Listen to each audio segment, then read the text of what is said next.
Bonjour à tous, merci de nous rejoindre dans le kiosque, votre nouvelle émission consacrée à la culture. Alors, je suis ravie de vous retrouver et de vous accompagner tout au long de cette saison à la découverte de lieux, d'événements, d'artistes qui font la richesse de notre territoire. Tout d'abord, la rentrée culturelle, c'est maintenant et c'est dans le kiosque. La rentrée, voici le programme de cette édition. Le festival pop-rock Coup d'État revient pour sa deuxième édition à Maurepas, les 6 et 7 septembre. Sergent Garcia, Eiffel, Barrio Libre, Jennifer ou encore Axel Red, une affiche qui promet de réunir le plus grand nombre dans une ambiance familiale. Nous en reparlons dans quelques instants avec nos invités. À Guyancourt, la Maison de la Poésie démarre sa rentrée. Jacques Fournier, son directeur, nous livre les faits marquants et les nouveautés de cette saison. Amateurs de rock et de métal, retenez ces dates du 10 au 12 octobre prochain. Le festival Food Rock ouvre ses portes à l'estaminet de Magny-les-Hameaux. Guillaume Le Tocard, au micro de Nicolas Gervais, nous donne tous les détails. Pour l'heure, revenons sur le festival qui marque cette rentrée, le festival Coup d'État. Donc pour en parler, nous recevons en plateau Gilles Costard. Gilles Costard, bonsoir. Bonsoir. Donc vous êtes le trésorier de l'association Coup d'État. Tout à fait. Francis Costard, on le dit, mais vous êtes frère. Oui, je crois. Ouais. C'est ça. Ouais. Et vous êtes le président donc, de l'association. Tout à fait. À vos côtés, Javier Blanco, bonsoir. Bonsoir. Vous représentez un des groupes locaux qui sera présent sur ce festival, Voilà, c'est le ça. groupe Barrio Libre. Exactement. Alors, tout d'abord, je vais m'adresser à vous, Francis. Cette année, on a une affiche plutôt riche, plutôt mixte. Alors, je vais donner des noms comme ça. Je les ai évoqués tout à l'heure. On a Sergent Garcia, Eiffel, Ponyhawks, Zut pour les plus jeunes, Barrio Libre, on l'évoquait, encore Jennifer, Axel Red, Rose, Rémilia, La Louise. Alors plutôt mixte parce que c'est à la fois hommes, femmes, et mixte également parce qu'on a donc des groupes locaux et des artistes internationaux et nationalement reconnus. Au niveau du festival, ce qu'on voulait surtout à la base, c'est promouvoir la scène locale. Et donc c'est pour ça qu'on programme et on met un mix donc avec des artistes locaux et des artistes reconnus au niveau national. Et puis la petite chose pour l'histoire de la soirée 100% voilà, parce qu'en filles. fait, la nouveauté cette année déjà. Oui, alors c'est pas forcément une nouveauté. Ce qui s'est passé, c'est un concours de circonstances. C'est que l'année dernière, on avait une programmation avec que des hommes et on s'est dit, il n'y a pas que les hommes qui représentent le rock en France, voilà, ou la musique. Et donc, dès le départ, au niveau de la programmation, on a réfléchi à avoir une programmation avec des femmes. Et puis, finalement, au fur et à mesure qu'on montait la programmation, on s'est aperçu qu'on pouvait complètement monter une soirée 100% féminine où les femmes prenaient le pouvoir sur Coup d'État. Comment vous avez approché justement ces artistes féminines ? Eh ben, on avait travaillé avec un des tourneurs, déjà avec le groupe avec TFN. Et puis, ça, c'était l'année dernière. L'année dernière. Et puis, sur un coup de fil, voilà, j'ai demandé quel artiste était disponible. C'est là qu'il m'a parlé de Rose et d'Axel Red. Et puis, voilà. Donc l'idée est venue finalement d'un petit collectif comme ça de femmes. Tout à fait. Et puis, ça s'est monté au fur et à mesure. D'accord. Et puis après, Thomas, qui est l'autre programmateur avec moi, me dit tiens, j'ai découvert une petite artiste qui vient de Cergy, voilà, elle s'appelle Rémila, ça peut être intéressant. Et puis au fur et à mesure, on se dit pourquoi on se fait pas une soirée 100% féminine et de là, c'est parti. Et puis après, alors, le petit 100% plus féminine, ça veut dire que les femmes vont prendre le pouvoir à Coup d'État, sur une soirée. Voilà, toute une soirée où les femmes sont au pouvoir. Voilà. Et puis pour finir, bien sûr, Jennifer. Voilà, c'est.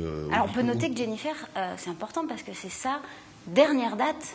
Tout à fait. De tournée en Ile-de-France. En Ile-de-France, voilà. Après, elle ne jouera plus, elle va rentrer, elle va repartir sur The Voice, et puis peut-être un prochain album, et puis, mais c'est sa dernière date, en tout cas en Ile-de-France. Voilà. Alors moi, je vous propose qu'on regarde un teaser qui nous donnera l'étendue justement des groupes présents.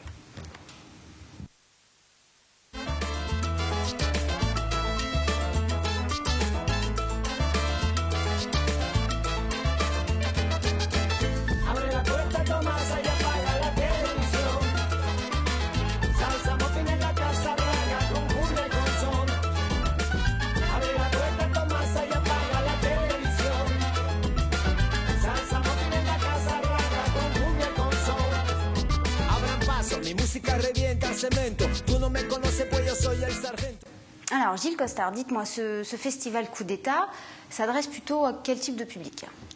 Coup d'État se veut un festival pour tous, donc avec la programmation que nous avons vue précédemment qui est très éclectique. Donc c'est un festival familial, d'une part, un festival qui s'adresse aux personnes qui aiment aussi le rock, qui aiment... Alors parce que le vendredi, c'est quand même plus rock, une scène un peu plus rock, et le samedi, c'est plus pop. Plutôt pop, effectivement. Et puis, cette année, nous accueillons, enfin comme l'année dernière, nous accueillons les personnes également à mobilité réduite. Qu'est-ce que vous mettez en place? Alors, nous mettons en place cette année une estrade, de façon à ce qu'ils puissent avoir une vision surélevée. Enfin, être surélevés pour avoir une meilleure vision de la scène, qui elle-même, d'ailleurs, est également surélevée. Nous accueillons les cyclistes, puisque cette année, nous avons pensé, en tant que Festival Vert, à mettre en place un parking à vélo. Voilà. Parce que dans le cadre de ce festival vert, donc c'est quelque chose que vous faisiez déjà l'année dernière. Tout à fait, oui. Qu'est-ce que vous développez également autour de ces actions? Alors, des choses des toilettes sèches, par exemple. Évidemment, le festival est nettoyé et nous trions les déchets.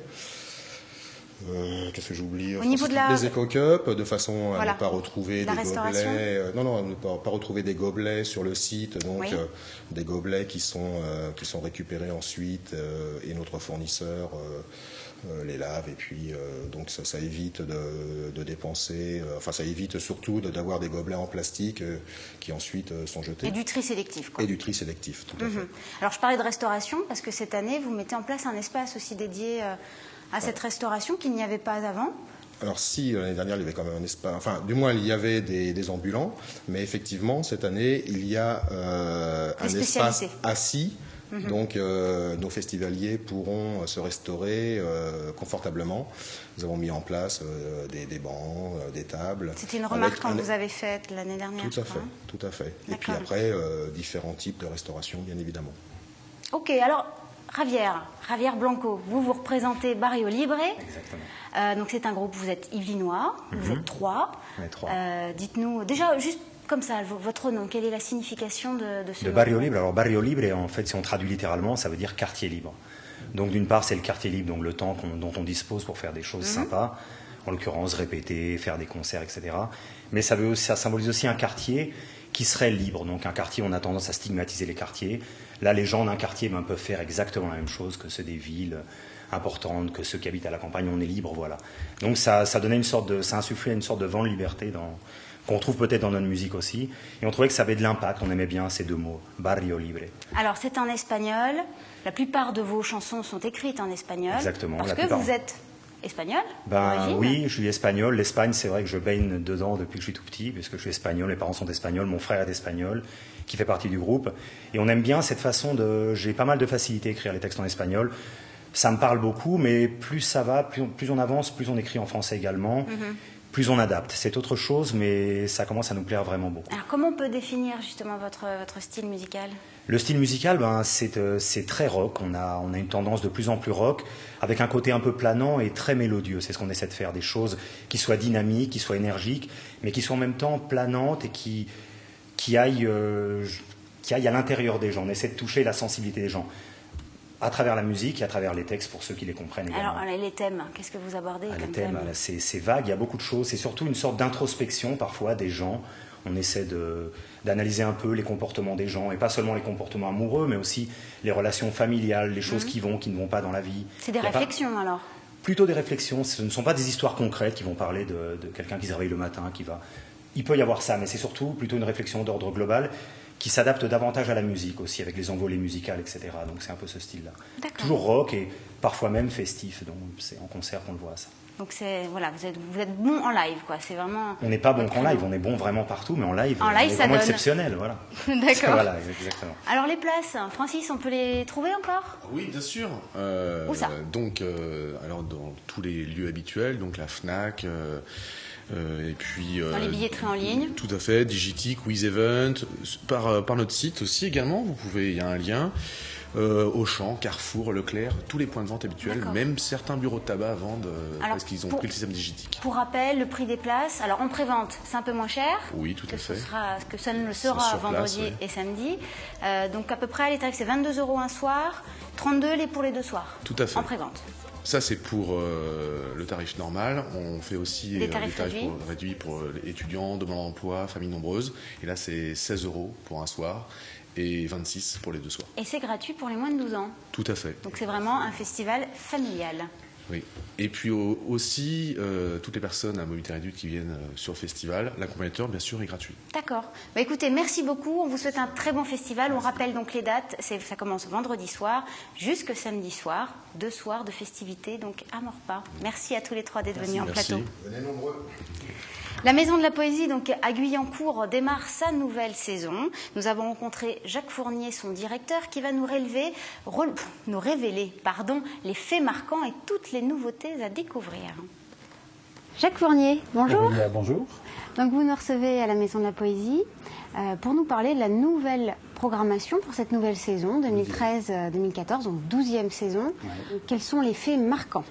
Alors, il y a les rendez-vous que l'on va retrouver depuis quelques années déjà, le lancement de saison le 21 septembre avec une action un peu particulière qui sera un bal poétique. Le festival Poésie Yvelines, la semaine des poètes, avec le soutien du Conseil général. Donc là, c'est la 10e édition. Donc on marque le coup en invitant tous les lauréats des prix Poésie Yvelines et Poésie Yvelines des collégiens, donc sur tout le département pendant 10 jours. Et à la Maison de la Poésie, justement, on rendra hommage à Jean Rousselot, qui aurait eu 100 ans cette année, le Vig qui est décédé et Pierre Garnier qui ne peut pas venir puisqu'il est assez âgé.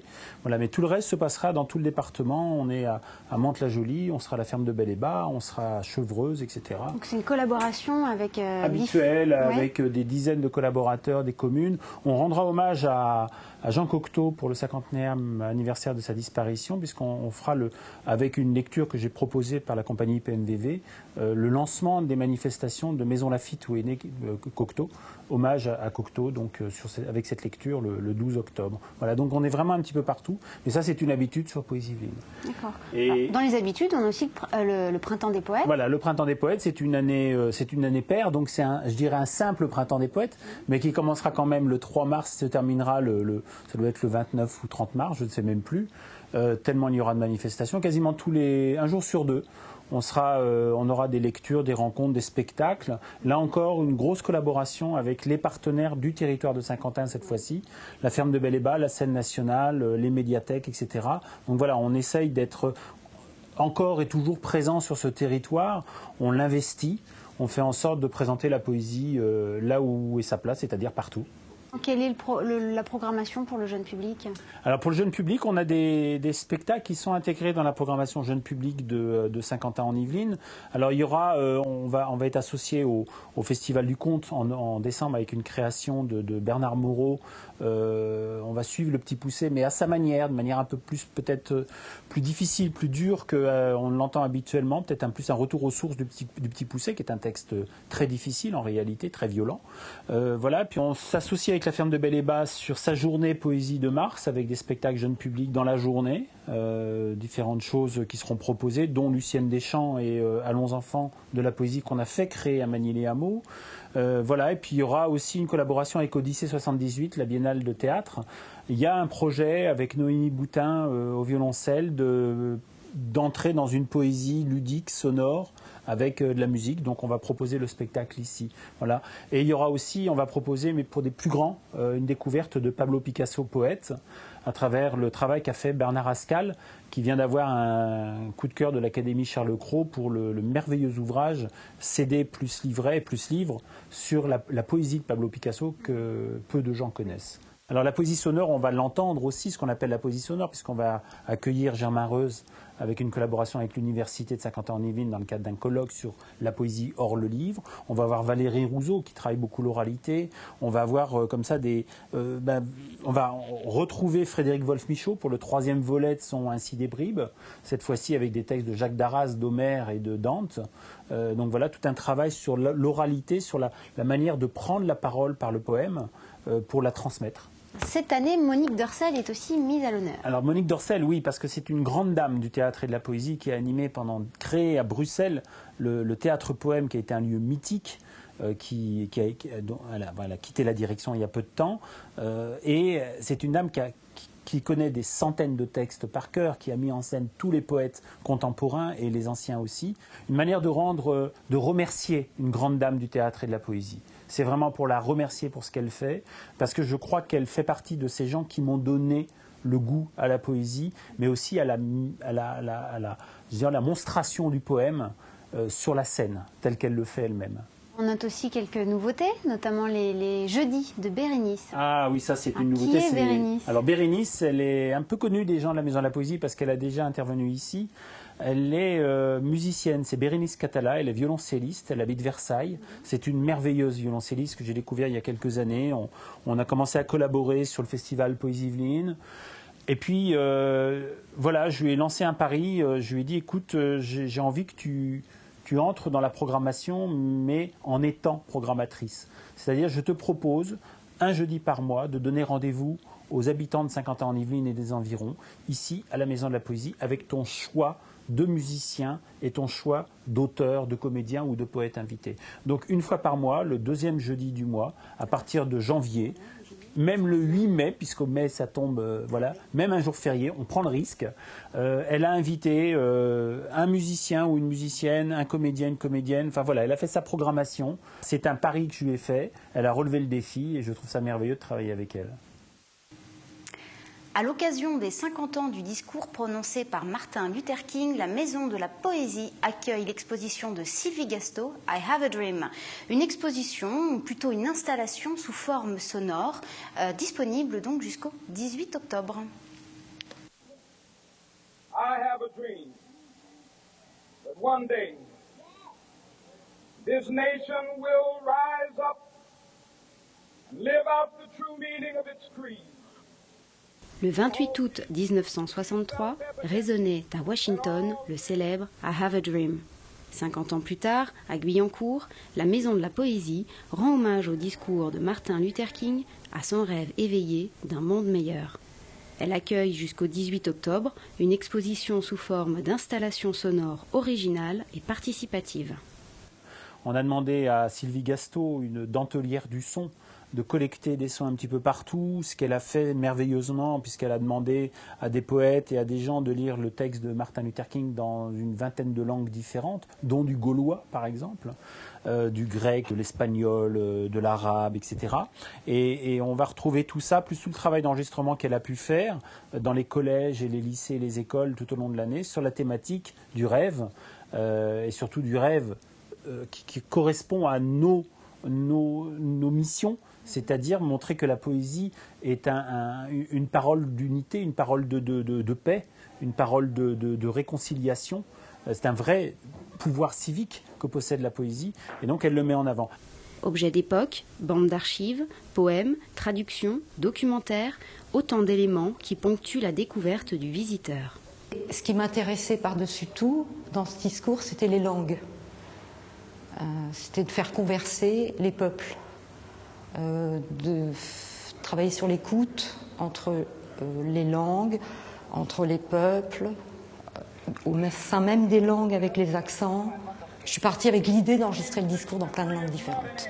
En écho à l'exposition, Sylvie Gasto présentera le 13 septembre au cours d'une performance sonore et musicale le Dream de Babel. Une proposition du discours de Martin Luther King, traduite en différentes langues et accompagnée au saxophone. Pour clôturer notre édition, retour à la musique. Il paraît qu'à Magny-les-Hameaux se prépare un festival, le festival Food Rock. Alors de quoi s'agit-il? Notre chroniqueur Nicolas Gervais a mené l'investigation. On l'écoute. Bonjour, aujourd'hui nous allons parler du festival Food Rock. C'est du 10 au 12 octobre à l'Estaminet, à Magny-les-Hameaux. Mais prenez date tout de suite car c'est le festival rock de la rentrée. Et c'est Guillaume Le Tocard qui nous en parle tout de suite. Toi, t'es encore en vacances? Pas du tout, mais alors là, pas du tout. Allez, à la plage, au boulot, allez. L'esprit, c'est le rock dans toute sa nature, quoi.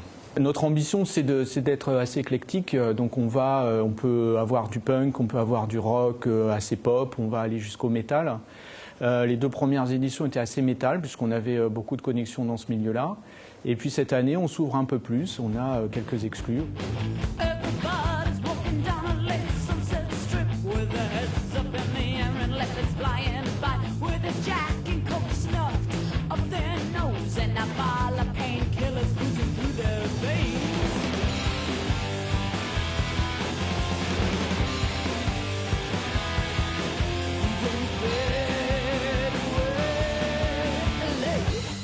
En 2013, c'est 3 jours. Les années précédentes, on n'avait qu'une seule journée. La première journée, le jeudi, on va avoir toute une conférence sur les musiques actuelles. Donc ça, c'est en partenariat toujours avec l'Estaminet.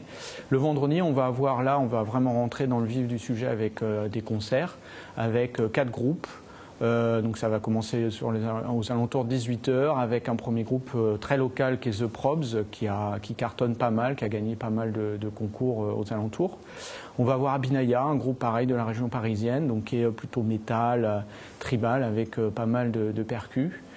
On va avoir une exclusivité qui va être un groupe américain, qui est grec à la base, mais qui cartonne aux États-Unis depuis 2 ans, qui est Barbed Wire Dolls, donc un groupe de punk produit par Steve Albini, donc qui est très connu pour Nirvana. Donc là-dessus, comme on a des connexions à Los Angeles, on a pu décrocher ce groupe-là, qui sera en exclu en France.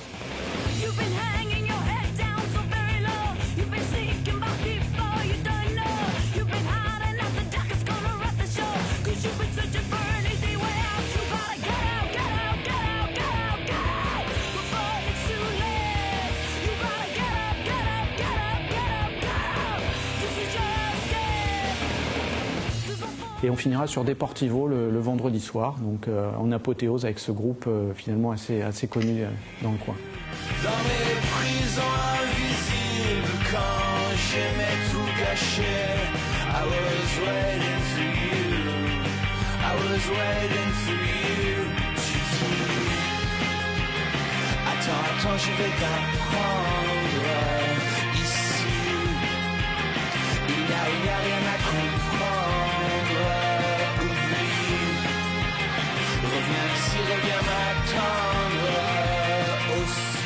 Et le samedi, donc là on va avoir 7 groupes, donc une grosse journée, on commence sur les coups de 16h. On va avoir, alors on a une formule où on a un groupe qui est dans le bar, qui anime sur les changements de plateau entre les groupes. Et on aura pour commencer Thousand Ravens, un groupe de Bordeaux qui est très très bon, très éclectique, toujours un peu dans le métal mais avec beaucoup de variations. On aura Manu, qui est un groupe pareil de la région, qui va jouer plutôt un métal mélodique instrumental. Novels, un groupe qui monte aussi très fort, qui a joué pas mal aux États-Unis, un groupe du Mans. On aura après dans les têtes d'affiche, ce qu'on appelle donc les groupes un peu plus connus, on va avoir Seven Weeks, un groupe de stoner qui a joué au Hellfest au mois de juin.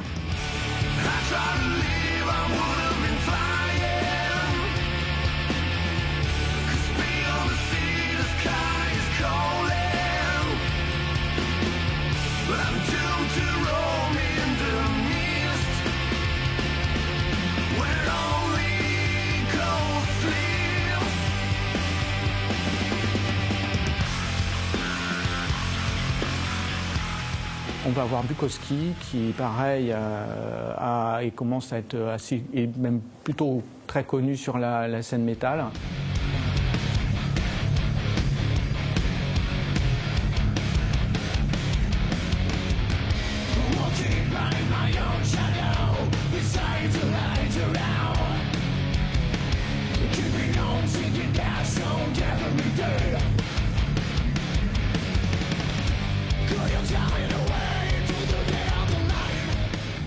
Et on finira par The Yen, qui est les anciens Noirs Désirs, groupe finalement lancé par Albert Dupontel dans le cadre d'un de ses films, et donc qui va nous clôturer le festival du samedi de manière très très forte. On n'a aucun doute là-dessus.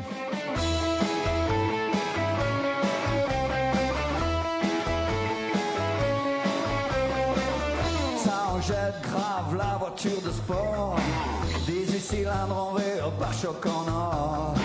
On l'aura de devinez, monsieur est important, un des grands de ce monde, assurément. Il est si costaud, entouré de garde du corps. Quand il cause, on se tait, ou bien on parle pas fort. Si vous placez, qui brille au firmament, moi je n'ai que dalle, mais heureusement, moi je connais une chanson qui emmerde les gens. Moi je connais une chanson qui emmerde les gens. Oui, je connais une chanson qui emmerde les gens. Oui, je connais une chanson qui emmerde les gens. C'est un festival qu'on veut très humain, très festif. Et la particularité de nos festivals, c'est qu'on est dans de très beaux locaux, mais on a une proximité avec les groupes. Et donc, tout au long des journées, en fait, les artistes viennent, participent, sont dans la salle, sont dans le bar, etc.